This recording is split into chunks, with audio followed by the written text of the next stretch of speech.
पाठ 16 राजिम मेला। सहेली को पत्र। पत्र लिखने की आवश्यकता सभी को पड़ती है। सभी परिवारों के कुछ लोग संबंधी मित्र देश विदेश में दूर दूर तक रहते हैं। धनवान लोग उनसे दूरभाष पर बात करते हैं, पर सभी लोगों के यहाँ तो दूरभाष नहीं है। वे पत्र व्यवहार के द्वारा एक दूसरे का कुशल क्षेम पूछते हैं और आवश्यक जानकारी देते हैं। इस पाठ में एक सहेली ने एक महिला देखने के बाद इस पत्र में उसका वर्णन किया है। पत्र पढ़कर पत्र लिखने का तरीका जानो। शंकर नगर, रायपुर, छत्तीसगढ़, 22 दिसंबर 2010।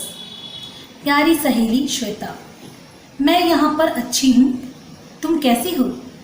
तुम्हारी पढ़ाई कैसी चल रही है? हमारे स्कूल में अभी खेल प्रतियोगिताएं चल रही हैं। मैं भी खो खो और लंबी दौड़ में भाग ले रही हूँ। तुम्हारे यहाँ खेल प्रतियोगिताएं कब हैं? अरे हाँ, एक बात मैं तुम्हें बताना चाह रही थी। कुछ दिन पहले मैं राजिम अपने मामा के यहाँ गई थी, माँ और पिताजी के साथ। पिताजी के लिए मामा का पत्र आया था कि आप लोग सत्तों को लेकर आ जाइए, यहाँ माघ का मेला लगा है। बस हम लोग चल पड़े। मामा मामी से मिलना और मेला देखना एक पंथ दो काज। जिस बस में हम लोग राजिम जा रहे थे उसमें बहुत ज़्यादा भीड़ थी। थोड़ी देर तो हमें बस में सीट ही नहीं मिली। हमें खड़े खड़े ही जाना पड़ा, लेकिन फिर बैठने के लिए सीट मिल गई। बस में मैं बैठी रास्ते भर मेले के बारे में ही सोचती रही। वहाँ तरह तरह के झूले होंगे, अच्छे अच्छे खिलौने मिलेंगे। यह सोचते सोचते हम कब राजिम पहुँचे पता ही नहीं चला। घर पर मामा हम लोगों का इंतज़ार कर रहे थे। मुझे देखकर उन्होंने मुझे गले से चिपका लिया। वे बोले, सत्तो तू आ गई? सब लोगों के साथ मेला देखने में आनंद आएगा। शाम को सब मेला देखने चलेंगे। मैंने मामा से पूछा, मामा इस मेले के बारे में कुछ बताइए। वे बोले, यह मेला हर वर्ष माघ माह में लगता है। पूरे महीने यहाँ खूब रौनक रहती है। माघी पूर्णिमा को इस मेले की शुरुआत होती है और महाशिवरात्रि को समापन।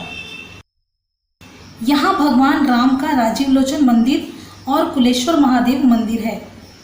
यहाँ 3 नदियों सोंढूर, पैरी और महानदी का संगम होता है, इसलिए इसे त्रिवेणी संगम भी कहते हैं।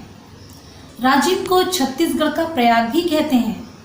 मेले में बहुत सारे खेल तमाशे आए हैं। तू देखेगी तो नाच उठेगी। हम लोग जल्दी जल्दी आए। हमने खाना खाया और फिर हम मेला जाने के लिए तैयार हो गए। मामा जी के घर से मेले का स्थान थोड़ी ही दूर पर था। मेले से लाउड स्पीकर की आवाज़ें दूर दूर तक सुनाई पड़ रही थी। गाने भी हो रहे थे। बातें करते हुए हम लोग चल रहे थे। मामा जी पिताजी को राजिम के मंदिरों के बारे में बता रहे थे। मुझे तो उन बातों में कुछ मज़ा नहीं आ रहा था। मेरे मन में तो ऊंचे ऊंचे गोल गोल झूले घूम रहे थे। खिलौनों की दुकानें, चाट दिमाग पर छा रही थी। 15-20 मिनट में हम मेले में पहुंच गए। मेले में खूब भीड़ थी। तरह तरह की दुकानें सजी थी। छोटे बड़े कई तरह के झूले थे। कोई बहुत ऊंचे ऊंचे थे तो कोई चक्कर में चलने वाले थे। खिलौनों की दुकानें तरह तरह के खिलौनों से सजी थी। जगह जगह गुब्बारे वाले खड़े थे। खाने पीने की छोटी छोटी दुकानें लगी हुई थी।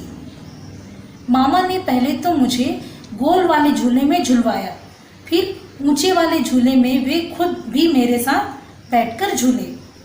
ऊंचे वाले झूले में बैठकर बहुत मज़ा आया। इसके बाद मैंने एक बड़ा सा गुब्बारा खरीदा। तभी माँ ने एक दुकान की तरफ मेरा ध्यान दिलाया, जहाँ पर एक बहुत ही सुंदर गुड़िया रखी थी। वह गुड़िया मुझे बहुत पसंद आई। मैंने उस गुड़िया के लिए माँ से कहा तो माँ ने मुझे गुड़िया दिला दी। पिताजी ने मुझे एक बड़ा सा खिलौना दिलाया। एक दुकान पर बहुत सुंदर चूड़ियां थी। मैंने खुद अपने लिए चूड़ियां खरीदी।